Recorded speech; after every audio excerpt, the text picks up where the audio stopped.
और तुम उन लोगों को खूब जानते हो जो तुम में से हफ्ते के दिन मछली का शिकार करने में हद से तजावुज कर गए थे।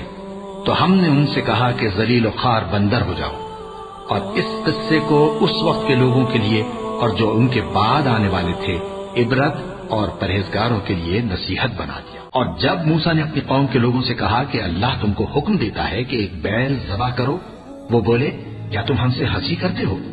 मूसा ने कहा कि मैं अल्लाह की पनाह मांगता हूं कि नादान बनूं। उन्होंने कहा कि अपने परवरदिगार से इल्तिजा कीजिए कि वो हमें ये बताए कि वो बैल किस तरह का हो। मूसा ने कहा, परवरदिगार फरमाता है कि वो बैल न तो बूढ़ा हो और न बछड़ा, बल्कि उनके दरमियान यानी जवान हो। तो जैसा तुमको हुक्म दिया गया है वैसा करो। उन्होंने कहा, अपने परवरदिगार से दरखास्त कीजिए कि हमको ये भी बता दे कि उसका रंग कैसा हो। मूसा ने कहा, परवरदिगार फरमाता है कि उसका रंग गहरा जर्द हो कि देखने वालों के दिल को खुश कर देता हो।